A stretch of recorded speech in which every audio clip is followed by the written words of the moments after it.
Hi, this is Mike. I'm reading Robert Alter's translation of Exodus chapter 28. And you, bring you forward Aaron your brother and his sons with him from the midst of the Israelites to be priests to me. Aaron, Nadab, and Abihu, Eleazar and Ithamar, the sons of Aaron. And you shall make sacred garments for Aaron your brother for glory and for splendor. And you, speak to every wise-hearted person whom I have filled with a spirit of wisdom, that they may make Aaron's garments to consecrate him, to be priest to me. And these are the garments that they shall make: breastplate, and ephod, and robe, and checkwork tunic, turban, and sash. And they shall make sacred garments for Aaron your brother, and for his sons, to make him a priest to me. And they shall take the gold, and the indigo, and the purple, and the crimson, and the linen. And they shall make the ephod gold, indigo, and purple, crimson, and twisted linen, designer's work. 2 joining shoulder pieces it shall have at its 2 edges, and attached. And the fastening band that is on it shall be of the same fashioning, of 1 piece with it, gold, indigo, and purple, and crimson, and twisted linen. And you shall take 2 carnelian stones, and engrave on them the names of Israel's sons, 6 of their names on the one stone, and the 6 remaining names on the other stone in the order of their birth. Lapidary work, seal engravings you shall engrave on the 2 stones the names of Israel's sons. Encased in filigree of gold you shall make them.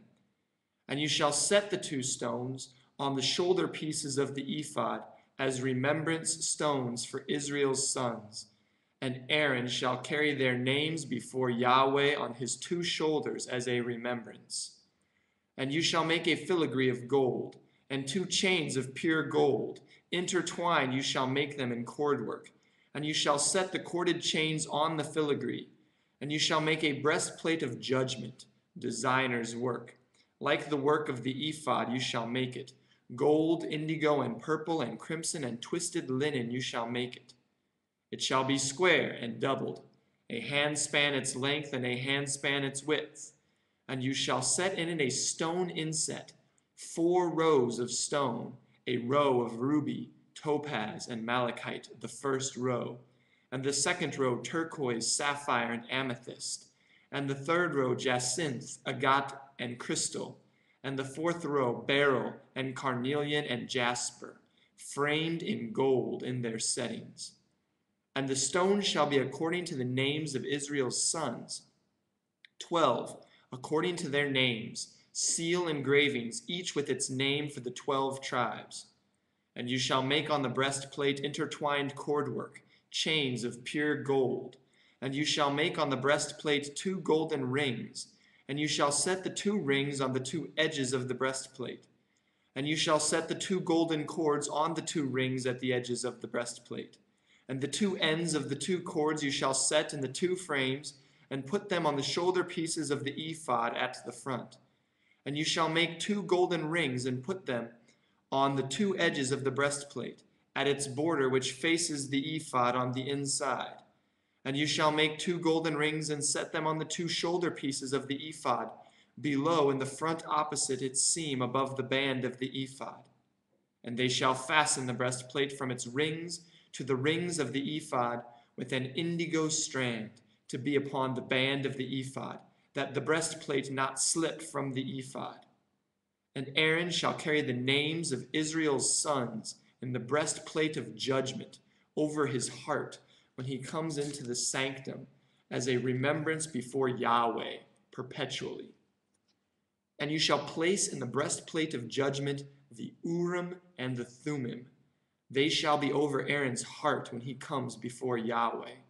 And Aaron shall carry the judgment for the Israelites over his heart before Yahweh perpetually. And you shall make the robe for the ephod pure indigo, and the opening for the head shall be in the middle of it. Its opening shall have a woven work border all around, like the opening of a coat of mail it shall be. It must not tear. And you shall make on its hem pomegranates of indigo, and purple and crimson, on its hem all around, and golden bells within, them all around, a golden bell and a pomegranate, a golden bell and a pomegranate on the hem of the robe all around.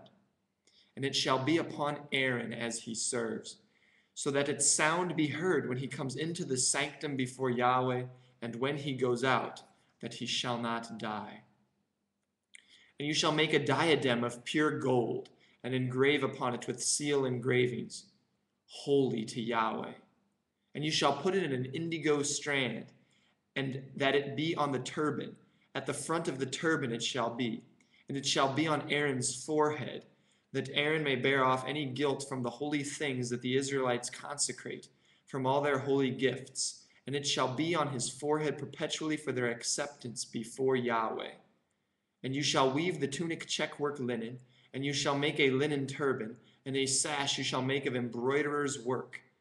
And for Aaron's sons you shall make tunics, and you shall make them sashes, and headgear you shall make them for glory and for splendor, and you shall dress them, Aaron your brother and his sons with him, and you shall anoint them, and you shall install them, and consecrate them, that they serve me as priests.